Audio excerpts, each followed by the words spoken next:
Bismillahirrahmanirrahim. Assalamualaikum warahmatullahi wabarakatuh. Patepang deui dina pangajaran basa Sunda, dinten ieu urang bakal medar perkawis materi kawi. Tujuan pangajaran ieu hidup dipiharap tiasa wanoh kana naon anu disebat kawi. Tiasa ngabentenkeun antara kawi Sunda klasik sareng kawi Sunda modern. Oge tiasa mikawanoh ngeunaan struktur atanapi unsur-unsur kawi. Naon tah ari kawih teh? Tangtos kita hidup oge terang uninga naon ari kawih teh. Kawih teh nya nu sok dilagu-lagukeun. Misalkeun bambung hideung, pepatong koneng, bubuy bulan, eta teh sebatna kawih. Naon atuh ari kawih? Tah, kawih teh nyaeta lagu Sunda bebas nu rumpakana teu kauger ku aturan pupuh atanapi ku patokan pupuh. Misalkan guru lagu, guru wilangan eta teu kauger. Jadi kawih mah bebas ku aturan patokan pupuh. Naon tah bentena antara kawih klasik sareng kawih pop. Upami kawih klasik mah lahirna di zaman baheula kapungkur. Janten kawih klasik mah sumebarna secara lisan teu ditulis.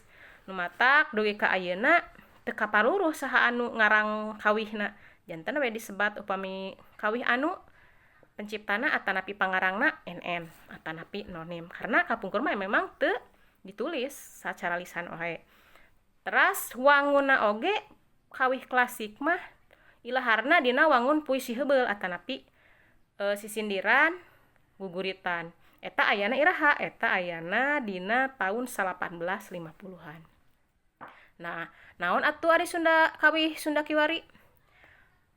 Upami kawih Sunda anu ayeuna mah atanapi nu kiwari atanapi nu modern nyaeta kawih anu kabeh dieunakeun.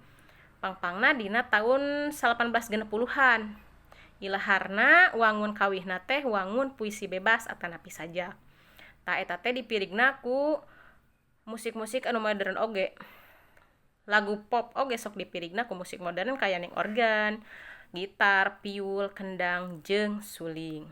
Tapi kan ngabedakeun antara kawih nu hiji sareng kawih anu sanesna, eta teh nu ngabentenkeun kana piriganana. Upami kawihna dipirig ku kacapi disebatna kawih kacapian. Upami dipirigna ku degung berarti eta disebatna kawih degung.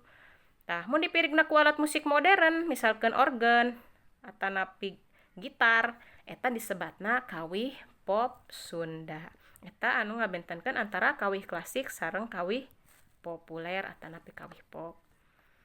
Nilikana sajarahna kawih oge dibagi kana 3 kurun waktu. Anu kahiji kawih buhun, nu tadi tos dijelaskeun nya kawih buhun atawa kawih tradisional. Eta aya dina waktu sateuacan zaman penjajahan Jepang. Contona kawih Banjarsinom.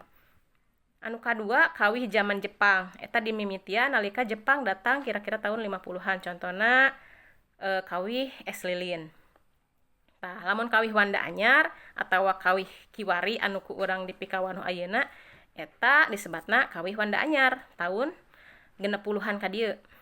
Contona seueur pisan ayeuna nu tos dilagu-lagukeun nyaeta kawih Mawar Bodas, Bubuy Bulan, Budak Jalanan, Papatong Koneng, Manuk Dadali eta kalebetna kana kawih Wanda Anyar. Naon wae cenah unsur-unsur atanapi struktur umpaka kawih teh?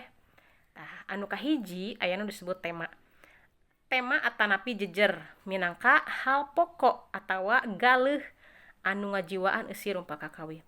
Tema teh macam-macam rupina. Aya tema keagamaan, aya tema percintaan, aya tema alam. Misalkan ya tema percintaan, Mawar Bodas, Mapai Jalan Satapak eta. Eta lagu eta teh kalebet kana tema percintaan. Upami temana keagamaan, misalkan dina amparan sajadah jeung nu sanesna deui. Dina unsur kawih anu kadua nyaeta rasa. Rasa mah nyaeta ngagambarkeun sikep nu ngawih kana pokok pasoalan nu aya dina rumpaka kawih. Jadi sikep ti nu ngawihna. Nah, anu ngawih teh ngaraos sedih, bagja, gumbira, nah handap asor eraan atau hanjakal eta rasa ti nu ngawihkeunana. Aya oge nu disebat nada. Upami nada mah sikep nu nulisna. Ai rasa mah tadi sikep anu ngawihkeunana, upami nada mah sikep nu nulisna. Nu nulis rumpaka kawih nu karasa kana makna nah sedih, hanjakal, atanapi sombong. Unsur anu kasalajengna nyaeta amanat. Amanat teh nyaeta perkara pasoalan anu hoyong didugikeun kunu ngawih atanapi kunu ngarangna. Kasaha kanu ngaregepkeun atanapi kanu macana. Nah, amanatna teh kedah kumaha gitu eta teh aya dina rumpaka kawih. Anu salajengna nyaeta purwakanti. Purwakanti mah nyaeta padekeutna sora dina tungtung kecap atanapi kalimah. Aya sora-sora anu sami. Boh dina sakecap, dina sakalimah eta aya dina tungtungna. Unsur rumpaka kawih anu terakhir nyaeta diksi. Aya diksi teh nyaeta pilihan kecap. Tah di jero na teh diwangun deui ku harti-harti konotatif sareng denotatif. Jadi dina rumpaka kawih oge seueur dirembeuy ku harti-harti kiasan anu aya hubunganna oge jeung gaya basa. Contona bubuy bulan. Bubuy bulan sangrai bentang. Kan didinya aya kecap-kecap bubuy bulan. Kabayang bulan dibubuy siga kumaha ngabubuyna. Bentang disangrai kumaha nyangraina. Eta berarti ngandung harti kiasan konotatif jeung ngandung gaya basa.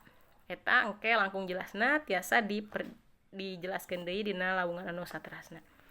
Tah, perbedaan nena antara kawih, kakawihan sareng tembang. Sabab di urang Sunda mah aya nu ngabedakeun naon cenah kakawihan, naon kawih, naon tembang. Aya nu nyebatkeun sami wae cenah. Tah, naon bentenna? Upami kawih mah tos jelas ya tadi, kawih mah lagu Sunda bebas teu kaiket ku aturan pupuh. Jadi bebas, teu kaiket ku aturan pupuh. Contona es lilin, bubuy bulan, manuk dadali, bangbung hideung, papatong koneng, budak jalanan seueur eta mah kawih entos dipikawanoh ku hidup sadayana. Nu kadua tembang. Upami tembang mah lagu Sunda nu kauger ku aturan pupuh. Lagu Sunda nu kauger ku aturan pupuh teh ya sabaraha 17. Engke eta dina lawungan nu engke deui tiasa dipedar. Tah aya deui nu sebat kakawihan. Naon ari kakawihan? Upami kakawihan mah lagu Sunda bebas nu sok dinyanyikeun ku budak. Dipraktekkeun. Biasana cinciripit, oray-orayan, kacang panjang eta bari digerakkeun, dipraktek-praktekkeun. Tah eta bentena antara kawih, kakawihan sareng tembang. Sakitu panginten pedaran ngeunaan kawih, mudah-mudahan aya manfaatna kanggo urang sadayana. Sakitu anu kapihatur. Wassalamualaikum warahmatullahi wabarakatuh.